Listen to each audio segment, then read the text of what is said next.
بسم الله الرحمن الرحيم. Hazreti Ebu Bekir Varrak deyip bir qata alım adam geçiptir. Olay diye men kan neferin imanına vurdum deyiptir. Hewara havasımız cem deylin. Şolar defesinden degen tayak men ve sizin defenizden degamasın. Hazreti Ebu Bekir Varrak aytdı bitirken adamın imanına vurdum deyiptir. Dünyadan geçip bar yaka imanlarına vurmadan için bardım deyiptir. Emme qalaf adam kafir geçti deyiptir. İmansız geçti deyiptir. Şu imansız geçenin hemmesini miyangini soramda deyiptir. Musulmana eziyet beriyattir. Şu sebeple deyiptir. Musulmanın yüreğini narahat etiyattir. Hudaý Taala sen öz doğanın qadrını bilen ak. Sen kaptanındaki yaşayanlar özünden etek görýän. Sen yüreğinde iman bilen kıyamata varmaklık erzişi yok. Sen yüreğinden iman bir ulaqan bir erzişli zadi ki kıyamatta maňa saçaşdyrjak, hoşbahty geljek zat sen yüreğinde o goher bolmaklyk erzişi yok dep Hudaý Taala imany sogurdy dipdir. Az gurrunmuş zat ey musulman dogallar. Hemmemiz mätellam şumat bir musulman ýakylsa hemmes teleka ýorulýar. Gawymyz kendir ha, emma azalandyr. Geçen zamanda ýaşullymyz maýdy da, istiýadyk oglan haq. Bir musibet düştü, eýýem çyk-çyk edip narahat bolardylar. Bir musibet düştü, işten galardylar näçe gün. Dokma dokulmardy. Ya başga da çöňgeşilmerdi. 7-si geçenden sonra bir ejadalardy. Toy tutjak bolsa bir ejadalardy.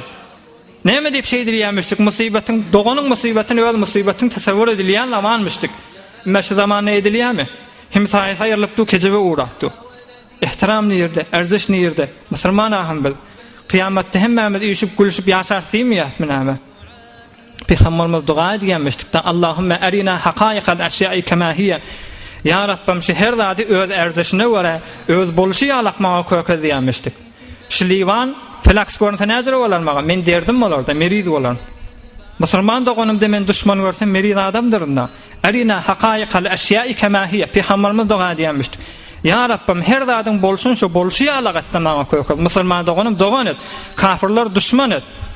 Sana yetirjek zatlar gawy kökez. Senden daşaltjak zatlar menden maňa gözüme bidire kökezi Peygamberimiz dua edýänmişdik. Gaýrat edelim. Ahyrynda da Hazreti Mevlana aýtdy. Musulmanyň tamamy zindigisindäki musibetler, kynçylyklar hemmesi şu mehabbeti bolmansaň arasyna diýipdir. Az mehabbet talha şirin şäwet. Ve az mehabbet misha zerrin şäwet. Az mehabbet dert ha safi şäwet. Ve az mehabbet dert ha şafi şäwet. Az mehabbet harha gulmi şäwet. Ve az mehabbet serkaha milmi şäwet. Az mehabbet sejin gulşan mi şäwet. Bi mehabbet roza gulhun mi şäwet. Az mehabbet nar nuri mi şäwet. Ve az mehabbet div huri mi şäwet. Az mehabbet sank rogan mi şäwet. Bi mehabbet mum ahan mi şäwet. Az mehabbet huzn şadi mi şäwet. Ve az mehabbet qul hadi mi şäwet. Az mehabbet suqm sıhhat mi şäwet. Ve az mehabbet qahr rahmet mi şäwet. Az mehabbet murdy zinde mi şäwet. Ve az mehabbet şah bende mi şäwet. Ahyrynda da aýdypdyr, az mehabbet gerdedu mahbuba haq. Gerçi talip bu şut matluba haq diýipdir. Gerçen hemmemiz Hudaýyň rizaýatyny isleýäsem diýipdir Hazreti Mevlana. Az mehabbet gerdedu mahbuba haq. Gerçi talip bu şut matluba haq. Hemmemiz Hudaýyň rizaýatynyň şim ýorsakdy diýipdir Hazreti Mevlana. Sen musulmanlygyňa mehabbet edende sonra Hudaý sen rizaýatyň ýerinde bolar diýipdir. Sen hoş etjek bolar diýipdir. Aýtdy da, az mehabbet sen rogan mi şäwet, gatyp duran ýürek ýumşamajak mehabbet etsen. Kinedämi hemmemiziň ýüregiň gatypdy. Kuduretdämi şular hemme zatymyz gally.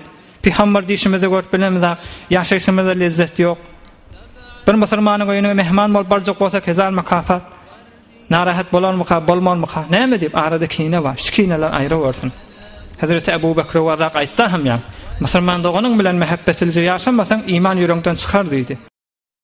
برای مشاهده ویدیوهای بیشتر به کانال یوتیوب سخنرانی های علماء ترکمن سر بزنید، مشترک بشید و منتشر کنید، اجر ببرید.